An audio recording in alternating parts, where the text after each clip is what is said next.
We're talking about movies. And I guess shows sometimes too. Alright, The Mandalorian Season 3 finale just dropped. Just watched it. And looking back at the whole season, I think the two words that come to mind is just what changed. This is the first time with this show that I really feel like production has gotten in the way of the story and the writing and everything. Something was off about this season, and you could just tell by watching it. There's a lot of rumors going around about a lot of drama behind the scenes, about stuff that happened. Did you notice that the Mandalorian never took his helmet off the entire season? A lot of the main story points kind of shifted to Bo-Katan. He didn't have as many lines as usual. A lot of reports that in the earlier seasons where it was kind of a thing that Mando didn't take his helmet off, Pedro Pascal didn't like that. So now you get, I think it was sometime in season 2, apparently there was a huge blow up on set. He stormed off, never came back. He's not in the Mandalorian suit anymore. He's not, in all intents and purposes, the Mandalorian. He comes in and does the voiceover for it, but that's why this is the first season he didn't take his helmet off at all. And I think they kind of shifted a lot of the story away from him because of that. You could just see a lot of the story points were a lot different this year. A lot of stuff changed behind the scenes. I thought that the ending of season 2, which was incredible and legendary, where Luke Skywalker came in and took Grogu, I think that's what Jon Favreau wanted. I think he intended for that to be the end of Grogu and for Mandalorian to continue off on his own. I'm sure they could tie Grogu back in at some point, but then there's also rumors Kathleen Kennedy came in and said, no way, Grogu's staying on the show. So that's why you have in Book of Boba Fett, this totally sideshow, they have shoehorned back in Grogu, and because they're like, he has to be on the show. If you watch the season, Grogu really doesn't have a lot to do with the plot. The first 2 seasons, it's all about Grogu. This season, he's just kind of there. Like, a lot of the story is going on, and he's just kind of like hanging around with Mando and doing cute things that don't affect the story at all. And I think that comes from Favreau, like, look, I did what I wanted to do with Grogu, and you have now forced me to have him back in this show. I don't have anything to do with him. So I just think that that is a lot of weird circumstances that kind of started with this season to kind of make it what it is.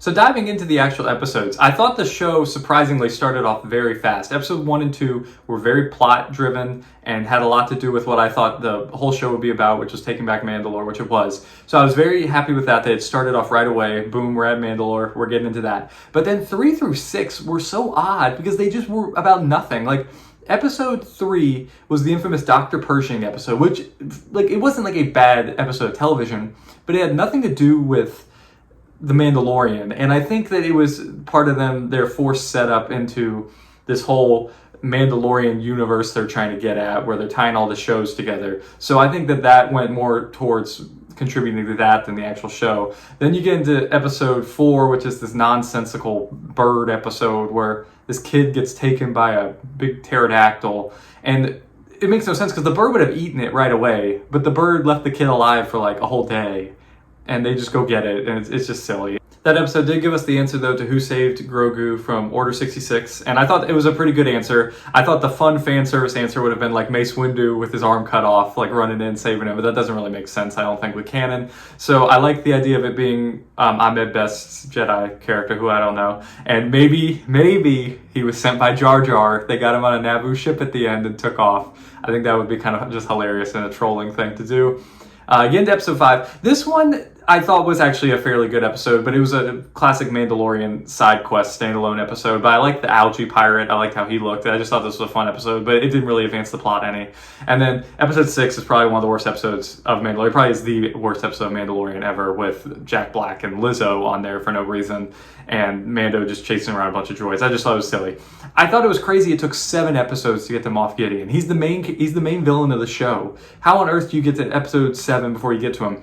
And I thought 7 and 8 were both pretty good, but why is 7 and 8 not 3 and 4? Or maybe if you want to throw the pipe one in there, 4 and 5. Like, I think they could have gotten a lot more done without all the stuff in the middle, and I don't know why they lingered on all that instead of, like, because you started off strong on the Mandalore stuff, and then you just take this whole break from it, and then you get back to it at the end. The show also made a very lazy choice, which I was very disappointed with. At the end of season 2, it set up that Bo-Katan wants the Darksaber in order to be the leader of Mandalore. Mando has it. He doesn't really care about it. He says, here, take it. They say, you can't. You have to win it in ritual combat to get it. Okay, so it's obviously setting up that Mando and Bo-Katan are going to be on opposite sides and they fight. the lamest thing that they could do is what they did, where they're like, oh, well, some creature paralyzed him, so that creature technically was the owner, and then Bo-Katan killed it, so now she's the owner. That is so lazy. The greatest thing they could have done for the story was had them, like, they have the similar goal, but they're pitted against each other. How do you not have them fight at some point in the season? Like, they have to, at some point, be like, Bo-Katan has to be like, I want to be the ruler, I'm the rightful ruler, and try to kill him or something. And like, if you want to, I don't know which way the fight would go, but like, I just think that's a really odd choice to just have them not even fight. And then like 2 episodes later, Mando's like, oh yeah, I think the Darksaber belongs to her. Like, it's just nonsensical. I thought a lot of the cool stuff that they set up for Mando, which I think might tie into the Pedro Pascal thing, they took away from him. Like, I thought they were kind of setting him up to be the ruler of Mandalore with the Darksaber and everything. And he just gives it to her. And I don't know. I just thought it was kind of weird how not that he was pushed to the side, but I felt like it was kind of a co-lead thing this season as opposed to it being the Mandalorian show about Din Djarin. I thought it was kind of like both him and Bo-Katan, where she kind of honestly took over a lot of like the main Mandalorian story points. I think they've kind of gotten taken over by this idea of having a shared cinematic universe like Marvel, and I think that's a Kathleen Kennedy order, but they did announce Dave Filoni to direct a Mandalorian-verse movie that is set to like kind of close out the Mandalorian story. And in my head, I have a lot of cool ideas, but I don't know if I'm ready to get hurt again, because I know how Disney works, and I know they're not going to give me what I want. But in my head, I'm thinking, okay, they've already set up Thrawn is going to be the big bad guy. They're going to adapt Heir to the Empire. And what you could do is have Luke, Han, and Leia reunited in there fighting Thrawn, which they never got to do in the sequels. That's what I'm thinking, but I think what Disney is thinking is a lot worse. So I don't know if I should be excited. The one thing that does keep me excited with that is it is Dave Filoni. I trust him, only second to George Lucas. I hope Jon Favreau is involved in that. I had heard that he may not be because he's kind of upset with Kathleen Kennedy right now and all that, but I mean, I think that sounds like that's the best idea for a movie I've seen them have. The whole Rey Skywalker movie, I don't know why you would do that. The other movie probably won't even happen. I don't know about the Taika Waititi movie. So that's really the only movie that I could potentially get excited about. I hope they do it right with Heir to the Empire and Thrawn. Get Luke, Han, and Leia in there. Get Mando in there, Grogu. I'm sure Ahsoka will be in there. So I think it could be cool, but I'm very skeptical about Disney. So recommendation. I think I would still recommend you watch it. I think that they definitely took a tone shift towards the more cinematic universe and tying everything into that. So it is going to be a lot different than the other 2 seasons, and it is the weakest of the 3 seasons. But I think there's still a lot in there that you could watch and enjoy.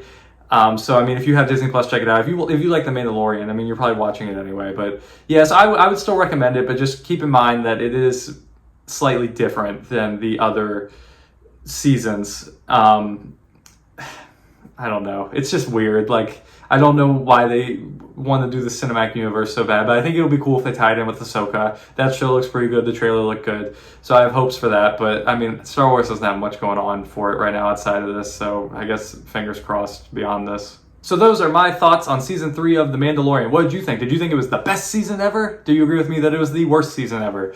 Let me know in the comment section below what you thought. Make sure you like and subscribe to the channel to help us grow. And I just thank you guys for watching. I'll be back soon with more reviews and rankings. And I hope you guys have a great week.